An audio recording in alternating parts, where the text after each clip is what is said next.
ఉపరాష్ట్రపతి ఎన్నిక నోటిఫికేషన్ విడుదలైంది. సెప్టెంబర్ 9న ఉపరాష్ట్రపతి ఎన్నిక జరగనుంది.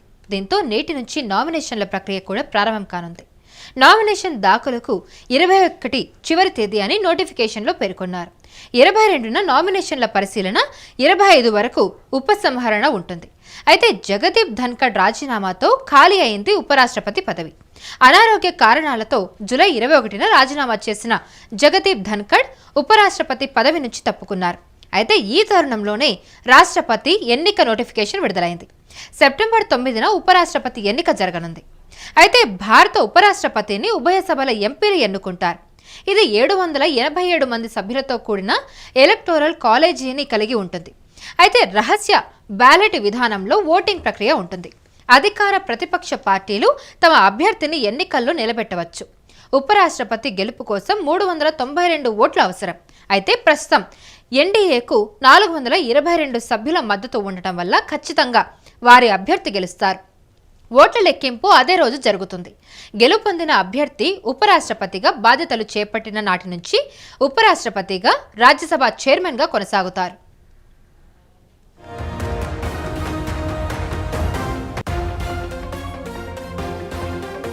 ఉపరాష్ట్రపతి జగదీప్ ధన్కడ్ రాజీనామా చేయడంతో తదుపరి ఈ పదవిని ఎవరు చేపడతారనే దానిపై చర్చ మొదలైంది.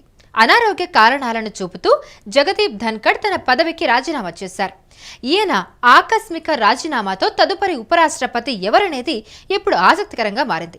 అయితే Janata Dal MP, Rajya Sabha deputy chairman Harivansh రాజకీయాల్లో అనుభవజ్ఞుడిగా పేరొందిన ఆయన పేరు ఈ పదవికి ముందుగా వినిపిస్తుంది. అయితే తర్వాత ఉపరాష్ట్రపతి అభ్యర్థుల రేసులో ప్రధానంగా నితీష్ కుమార్, వికే సక్సేనా, మనోజ్ సిన్హా, రాజ్నాథ్ సింగ్, జేపీ నడ్డా, శశి థరూర్, ఆరిఫ్ మొహమ్మద్ ఖాన్ పేర్లు ప్రధానంగా వినిపిస్తూ ఉన్నాయి.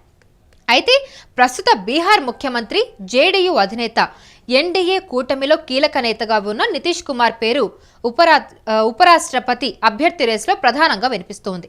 అయితే ఓబీసీ సముదాయం నుండి వచ్చిన వ్యక్తి కావడం, ప్రస్తుతం బీహార్లో ఎన్నికలు వస్తుండటంతో నితీష్కు కేంద్రంలో కీలక బాధ్యతల్లో ఉంచి బీహార్లో నితీష్ కుమార్ తనయుడికి ఉప ముఖ్యమంత్రి పదవి ఇచ్చి ముఖ్యమంత్రి పదవి బీజేపీ తీసుకుంటుందన్న చర్చ జరుగుతోంది.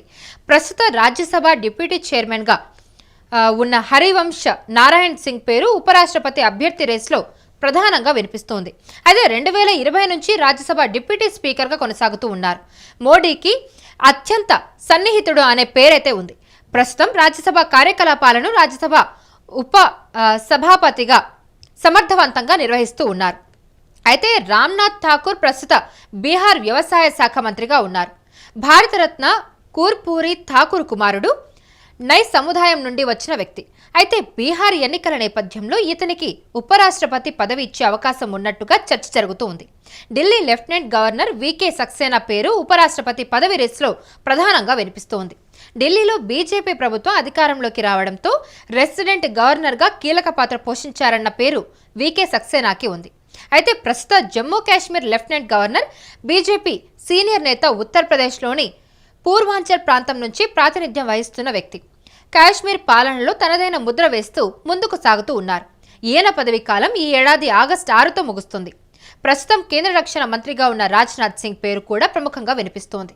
ప్రస్తుతం రాజ్నాథ్ వయసు 74 ఏళ్లు. 75 ఏళ్ల ఫార్ములా నేపథ్యంలో రాజ్నాథ్ను రాజ్యాంగబద్ధ పదవిలోకి పంపుతారనే చర్చ జరుగుతోంది. జేపీ నడ్డా ప్రస్తుతం కేంద్ర ఆరోగ్య మంత్రి, బీజేపీ అధ్యక్షుడిగా ఉన్నారు. అయితే వచ్చే నెలలో బీజేపీ నూతన జాతీయ అధ్యక్షుడు రానున్న నేపథ్యంలో నడ్డాను రాజ్యాంగబద్ధమైన పదవిలోకి పంపుతారన్న చర్చ జరుగుతూ ఉంది. అయితే రాజ్యసభ కార్యకలాపాలను సమర్థవంతంగా నిర్వహించగల వ్యక్తి బీజేపీకి చెందిన వారైతే సభలో ఎటువంటి ఇబ్బంది ఉండదని బీజేపీ భావిస్తున్నట్టు సమాచారం అయితే అందుతూ ఉంది.